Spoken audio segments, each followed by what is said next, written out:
कहानी सुनने के साथ साथ चैनल को सब्सक्राइब भी कर दें ताकि नई कहानी रोज आपके लिए लाती रहूं। रामायण के अभी इतने रहस्य अनजाने हैं जिनकी कल्पना करना भी हमारे लिए मुश्किल होता है। रामायण एक अथाह सागर की भांति है जिसमें डुबकी लगाने पर भी इसकी गहराई का अंदाजा नहीं लगाया जा सकता। रामायण की घटनाओं का अलग अलग तरीके से व्याख्यान किया गया है। रामायण के कुछ विशेष पात्रों अथवा चरित्रों की बात तो सभी करते हैं, लेकिन एक ऐसा भी पात्र है जिसकी चर्चा विरले ही कहीं मिलती है। आज हम बात कर रहे हैं लक्ष्मण की पत्नी देवी उर्मिला की। लोगों का मानना है कि रामायण में उर्मिला के त्याग, सेवा, प्रेम और निस्वार्थ भक्ति को कम आंका गया है। रामायण में देवी उर्मिला एक साधारण महत्व की तरह अंकित की गई हैं, जबकि सत्य यह है कि उर्मिला का त्याग और समर्पण अतुलनीय है, अनमोल था। उर्मिला ने जो दुख सहे उस पर तो वो आंसू भी नहीं बहा पाई। बावजूद इसके रामायण में उर्मिला और उनके योगदान को वो जगह नहीं मिल पाई जिनकी वे हकदार थीं। तो चलिए जानते हैं त्याग और समर्पण की अतुलनीय प्रतिमूर्ति देवी उर्मिला को।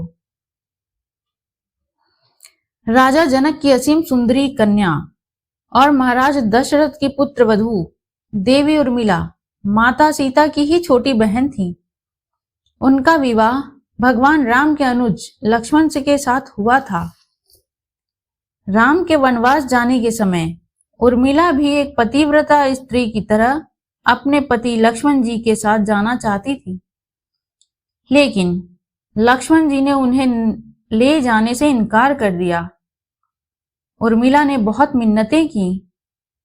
वो अपने पति की सेवा करना चाहती थी, पति के हर दुख सुख में साथी बनना चाहती थी, पर लक्ष्मण जी ने कर्तव्य और धर्म की दुहाई देकर देवी उर्मिला को वन जाने से रोक दिया। लक्ष्मण के मुताबिक मैं अपने भ्राता राम और भाभी सीता की सेवा करने जा रहा हूं। मैं नहीं चाहता कि सेवा में कोई भी कमी रह जाए। लक्ष्मण जी ने माँ बाप की सेवा करने के लिए उर्मिला को अयोध्या ही छोड़ना उचित समझा। उन्हें शायद पता था कि वे लोग जब वनवास जाएंगे तो उनके माता पिता को इसका गहरा सदमा लगेगा। इसलिए लक्ष्मण जी विकट क्षणों में माँ बाप को सहारा और सहानुभूति देने के लिए उर्मिला को छोड़कर वनवास चले गए। कुछ पौराणिक मान्यताओं के मुताबिक माना यह जाता है कि उर्मिला के उन नाजुक कंधों पर लक्ष्मण जी बहुत बड़ा दायित्व डालकर चले गए। किसी भी स्त्री के लिए विवाह उसके संपूर्ण होने की निशानी होती है। वैवाहिक जीवन के वो अनमोल पल, जो जीवन सरिता जो कोई भी नववधु अपने पति के साथ गुजारती हैं या गुजारना पसंद करती हैं, शायद वो पल उर्मिला के नसीब में नहीं थे।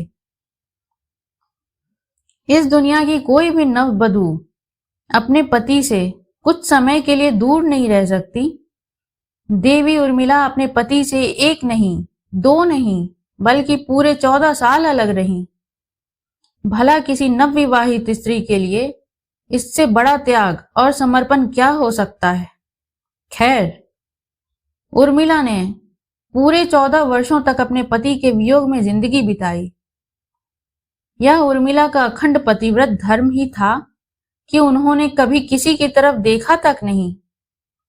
उर्मिला के महान चरित्र, अखंड पतिव्रत, स्नेह और त्याग की चर्चा रामायण में जितनी होनी चाहिए उतनी हो ना सकी। उर्मिला के लिए सबसे अजीब स्थिति तो यह थी कि लक्ष्मण को दिए वचन के कारण वह आंसू भी नहीं बहा सकती थी। अगर उर्मिला पति के वियोग में आंसू बहाती और अपने दुख में डूबी रहती तो फिर परिजनों का ख्याल कैसे रख पाती। यह शायद ही कोई कल्पना कर सकता है कि किसी नवविवाहित स्त्री के लिए अपने पति को 14 वर्षों के लिए अपने से दूर जाते देखना और उसकी विदाई पर आंसू भी ना बहाना कितना कष्टकारी होता है। जब श्री राम जी के वनवास के बाद महाराज दशरथ स्वर्ग सिधार गए, तब भी अपनी वचनबद्धता के कारण उर्मिला नहीं रोई। आखिर उस हृदय विदारक क्षण में अपने को संभालना उर्मिला के लिए कितना मुश्किल पल रहा होगा।